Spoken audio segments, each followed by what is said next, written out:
WZR Radio starts now.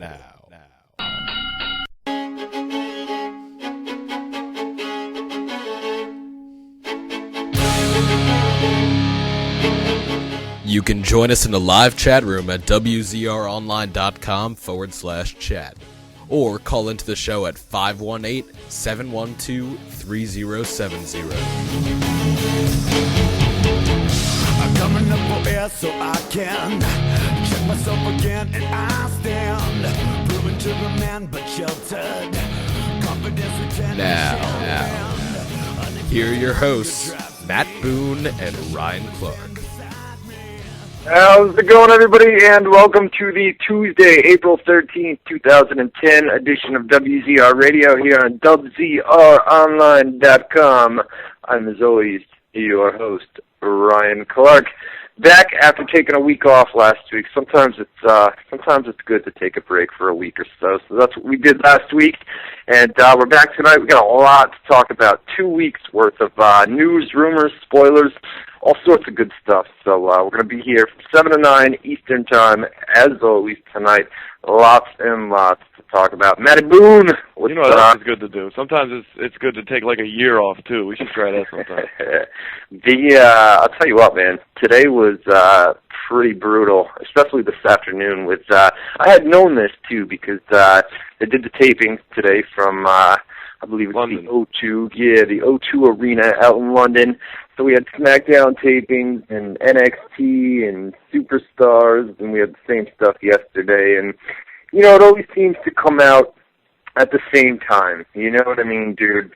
Like, every Tuesday at 6 o'clock is when the ratings come out. And every Tuesday at 6 o'clock is when we put the live stream to the radio show up. So every Tuesday at about 7 o'clock-ish is when the tapings usually start. So yeah. One way or the other, we're dealing with it. Yeah, we're always dealing with something. Tuesday's just a rough day, but traffic is good on Tuesdays, and that's why we do the show on Tuesdays. So, and nonetheless, we got a shitload to talk about, man. Especially last week we had the death of Canyon, which Chris Canyon. We never talked about that?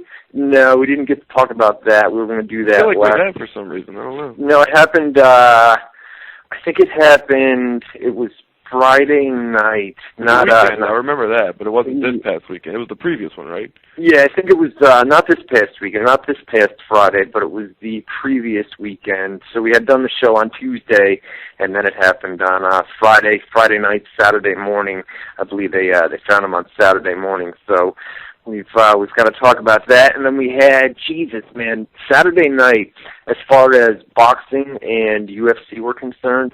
Good Lord, dude. Yeah, there was something on every channel pretty much that holds fighting. And the UFC, man, you don't like to talk about them too long, but goddamn it, you better give me a few minutes this week on that shit, because that was a crazy show. Plenty to talk about. I was going to, you had said something right after the show. I think you signed on. I had actually watched it because it was from, oh God, I'm going to butcher this, but Abu Dhabi or something like that. And I had watched it at 1 o'clock. It started in the afternoon, and then it was a tape show on Saturday. And I had seen it, and I wanted to call you. Dude, I was so proud of you, man, because when I was watching it, I'm watching the show, and I'm thinking nothing major happens because you can't help yourself. Even if you don't think you're spoiling, you'll call up and say, hey, I'm not going to spoil anything, but you definitely want to watch the BJ Penn fight. Something crazy happened. And I'll be like, motherfucker, because then when it comes on, it's something crazy. I'm waiting for the crazy thing to happen. So when that fucking decision was announced, I'm like, wow, I can't believe he held it together and not called, because I could have sworn I would have known if you know what I mean? Like, you would have definitely called any other time. Well, I knew they had the title change there, and then the main event. I'm going to give you a lot of time to talk because you said something, if I remember correctly. I was actually motivated for the first time in a while to write a big, long op-ed piece for the MMAnews.com site about the. They announced right before the main event of Anderson that if Anderson wins, then we get Anderson Silva versus George St. Pierre, the mega fight everybody's been waiting for, champion versus champion. Yeah. Only it wouldn't be happening with GSP moving up. It would be Anderson moving down, which doesn't even seem possible. But, okay, if he wins, 170-pound fight, George St. Pierre versus Anderson Silva. Confirmed. It was in the book. They had GSP at ringside wearing the headphones. They showed him on camera. They point-blank said, if Anderson wins, it's on. Anderson does win. It was a crazy fight, which we'll talk about later, but Anderson wins, and then Dana White at the post-fight press conference says, I don't want to see that fight.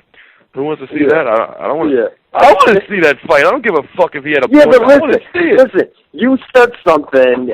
You sent me an instant message, dude, and I was fucking shit-faced by this point, dude. It was Saturday night. But you sent me a message, and I said, dude, that was one of the worst fucking UFC shows I've ever seen in my life, dude, since I started watching. And you said that it was good, or so maybe you didn't say it was good. I didn't say it was good. I just said I think people focus too much on the last 2 rounds of the main. Because first of all, that main event, I haven't wrote about this yet, which I'm thinking about doing, but it seems like it's too late. But okay, the main event was it was weird. Okay, we can all agree on that. It was fucking weird, man. But the first 3 rounds, how was that any different than an awesome Roy Jones Jr. fight, an awesome Muhammad Ali fight, an awesome Sugar Ray Leonard fight? The guy was entertaining as hell for 3 rounds. He was dominant, entertaining. It was a spectacle. Last 2 rounds, homeboy got tired and he couldn't do nothing anymore, and he started getting beat a little bit.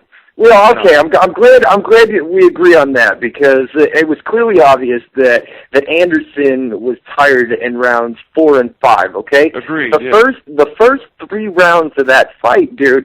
All right, you're gonna taunt somebody, you're gonna shit talk somebody, okay, but it gets to a point where by the time you were into the 3rd round, it was like, all right, dude, you've already talked enough shit. Now fucking knock him out. If you're going to talk that much shit during a fight, knock him out. Finish the fight. Yeah, no, that's where I started changing my opinion too. Right in the 4th round, when it was because he was tired, but like, let's say if he would have continued what he did the first 3 rounds for the whole fight, by the 5th round, I would have been like, all right, dude, Jesus, it's 25 minutes of showboating and shit. Yeah.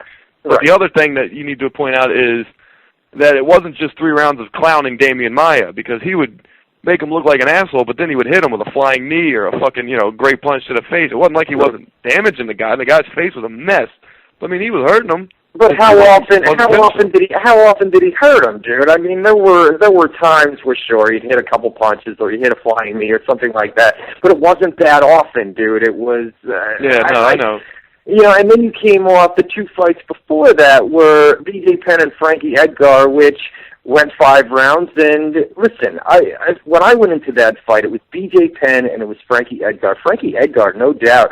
Edgar, whatever. All right, well, the dude's fast, all right? He moves around the ring, and he should be 145, which is just amazing in itself that he beat, the former 170-pound champion, who people think is the greatest pound for, one of the greatest pound. He beat him. I mean, he didn't kill him, but he beat him. It sucked. I didn't agree with that. I don't think it sucked. I think BJ was landing really good shots early. I think Frankie was a fucking, Energizer bunny bouncing around. I mean, it wasn't, let me put it this way, it was not an exciting fight. But I don't think it sucked either.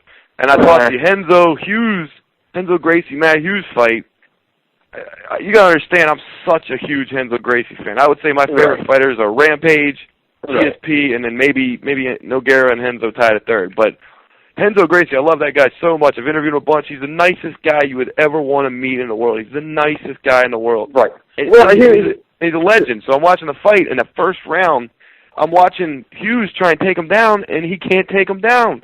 And I'm sitting here with my friends, and I'm like, holy shit, he can't take him down. He's going to lose. The first round, even into the 2nd round, it was kind of like a feel-out round. But it was good, dude, because they were picking their spots, and it was all standing up. There was no ground for most of the fight, because it ended. None of the fight. Yeah, Hughes knocked him out. What was it, in the 3rd round? But I thought the last round. Yeah, here's the thing with that. It was not exciting at all. Like, if you want to be honest, it was maybe more boring than Silva Maia. I mean, it was boring. But because I'm such a Henzo fan, that first round he won. He beat Matt Hughes in the first round. Hughes couldn't take him down. Henzo was leg kicking him. He was jabbing him. He was hitting him with a straight every once in a while, and he was defending every takedown. And I'm sitting here thinking, if Hughes can't take him down, this is going to go on for 3 rounds just like this. And fucking Henzo's going to beat Matt Hughes. Like, holy shit, he's going to do it. So I'm thinking that in the first round. 2nd round, you see Henzo getting tired. You see Hughes start to throw the leg kicks. You can tell Henzo doesn't like the leg kicks, but he's not checking them, which I never understand. Nobody. Those leg kicks. Those leg kicks were killing him, dude. I mean, first of all, Hughes throws the most pathetic leg kick. It reminded me of Herschel Walker. How everybody said, "Oh, what a great leg kick!" It's a powerful leg kick, but it's a sloppy-ass leg kick. I mean, it looks pathetic. I mean, I know 5-year-old girls that can have better form behind their leg kicks. But either way, the most pathetic part of that fight was the third round. Henzo had, I mean, he couldn't even stand, dude. And then, you know, Hughes will kick him in the leg. Hughes kicks him in the leg. Henzo falls down, and he asks Hughes to help him up because he couldn't get up. He literally, first of all, he could barely stand. You could tell the guy, you could blow on him, he's falling over. He was that pathetically out of, you know, he was just beat. And he was beat. He was out of gas, but I mean, you also just said that the Matt Hughes leg kicks were shitty, dude. But no. I said they were powerful leg kicks, shitty form. Okay. They looked ugly as hell, but they hurt like a motherfucker. But yeah, Henzo asking him to help me up, cause I just thought that was great. But no, it was a boring fight. But the first round, I was so into it because I really thought Henzo, if Hughes couldn't take him down, Henzo's going to win. And then Hughes eventually, at some point, figured out to throw the leg kicks, and they were working. And then he basically